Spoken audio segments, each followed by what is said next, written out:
Aujourd'hui, nous avons jeté notre dévolu sur un khassida qui a pour titre Shahr Ramadan, qui est l'acrostiche du nom Shahr Ramadan, le mois de Ramadan, qui fait 8 lettres donc qui donnent 8 vers. Nous sommes donc dans un poème qui n'est pas très long et qui est écrit avec le maître du Rajaz. Le Rajaz, nous l'avions dit, c'est le maître que le cheikh a le plus utilisé dans sa production poétique. Et il faut dire également que le préambule, cette fois-ci, est un peu particulier. C'est un préambule qui débute avant le poème, mais qui se poursuit, qui est suspendu et qui se poursuit après la fin du poème. Donc c'est un préambule qui débute, mais qui est également qui termine le poème. C'est également une particularité qu'on peut noter en passant. Il faut dire également que le poème est fortement marqué par la thématique de la glorification d'Allah le Très-Haut et l'évocation des nombreux bienfaits qui lui émanent d'Allah, qui lui ont été accordés par Allah le Très-Haut. Ce sont ces deux aspects, n'est-ce pas, qui peuplent ce poème qui fait 8 vers. Et ces nombreux dons qui lui émanent d'Allah ont l'effet très positif de montrer la carrure spirituelle de celui qui parle. Une carrure, n'est-ce pas, incommensurable, et la suite du poème va nous le montrer. Le premier vers dit ce qui suit: Shakartu Rabbi adadal khalaiqi. Je témoigne à mon Seigneur une gratitude qui égale le nombre des créatures. C'est également un propos très fort, parce que le cheikh ne parle pas des êtres humains, mais il parle de toutes les créatures, les animaux, les végétaux, les réalités inanimées, les êtres humains. Tout ceci, c'est le nombre. Il veut rendre grâce d'une gratitude qui égale ce nombre de créatures sur terre. Le propos déjà est un propos très fort, c'est une image très forte et une image extrême à la limite. Le propos démarre le poème démarre sur les chapeaux de roue, véritablement avec une vitesse extrême, parce que simplement le cheikh, n'est-ce pas, on le verra, considère Allah d'une manière tellement grandiose, et le propos grandiose est dirigé vers un être qui est tout aussi grandiose, c'est Allah le Très-Haut. Et cela, on le découvre au vers 2, quand le cheikh dit: il est le Seigneur et nul autre Seigneur en dehors de lui. La ilaha illa ghayruhu. Oui, parce que le propos fort, mais va de pair avec un être aussi fort, parce que Allah, le propos du cheikh, c'est de lui lancer du louange, de lui adresser du louange à la dimension de son envergure. C'est pourquoi cette première image forte de toutes les créatures, n'est-ce pas, qu'il y a.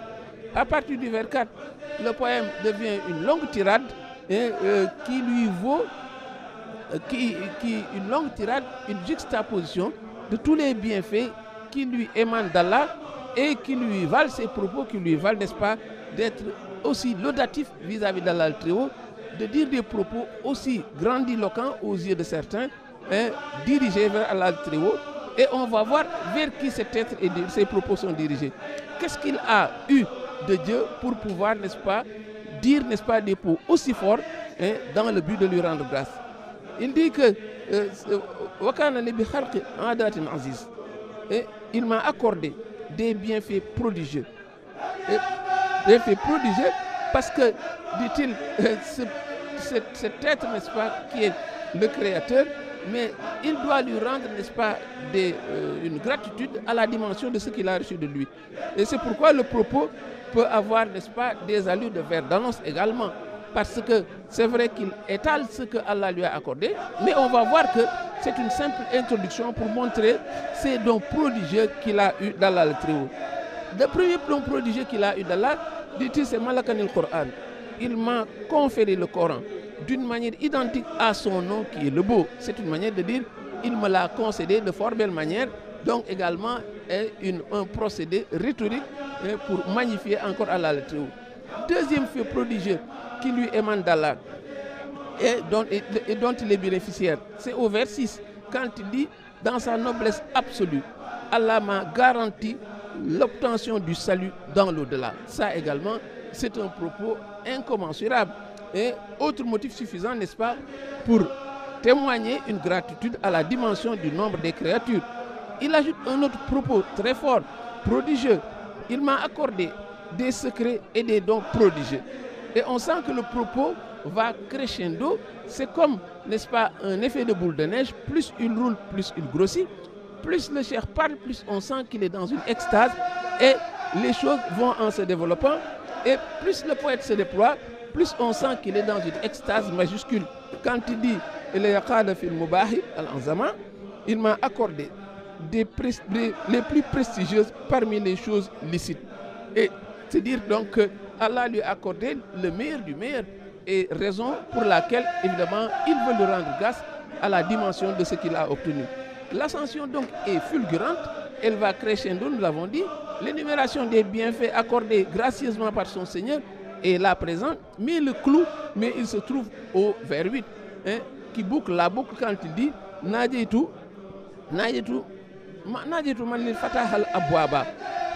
je me suis entretenu avec celui qui m'a ouvert toutes les portes et m'a gratifié de ses dons.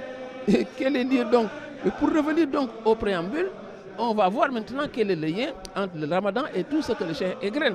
Parce qu'il avait dit qu'il a demandé ou sollicite auprès d'Allah par la bénédiction du Ramadan. Donc ça veut dire qu'on peut croire dur comme fer que tous ces bienfaits qu'il égrène, mais il le doit en partie en ce Ramadan. Et ce mois de Ramadan qui est très très marquant dans l'ascension spirituelle du cheikh. On se rappelle que le wird Mankhouz, il l'a obtenu lors du mois de Ramadan.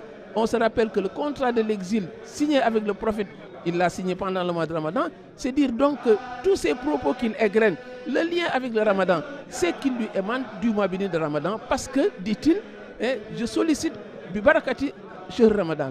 Je l'ai sollicité par la bénédiction du mois de Ramadan. Et dans ses propos, il avait dit qu'il demande auprès d'Allah pour respecter les formes, pour mettre les formes. Mais ce qui est certain, tout ce qu'il a demandé, Allah le lui a accordé. Donc s'il le demande au mois de Ramadan et que Allah lui accorde tout ceci, mais on peut bien croire dur comme fer qu'il l'a obtenu pendant le Ramadan. Voilà le lien qu'il y a entre tout ce qu'il a égrené et le titre du poème qui est l'acrostiche du mois de Ramadan. Voilà donc pour ces 8 vers consacrés à tous ces bienfaits que le cheikh a pu glaner auprès de son Seigneur et pendant le mois béni de Ramadan. C'est dire donc que c'est une exhortation pour montrer que le Ramadan, n'est-ce pas, est un passeur fabuleux. Tout ce que le musulman veut obtenir, il peut l'obtenir pendant le mois de Ramadan. Il peut être décuplé pendant le Ramadan. Vivement donc qu'on considère ce mois de Ramadan. Donc au-delà de tout ceci, mais c'est un hommage destiné à ce mois béni qui nous vaut, n'est-ce pas, tous ces bienfaits. Wassalamu alaikum wa rahmatullahi ta'ala wa barakatuh.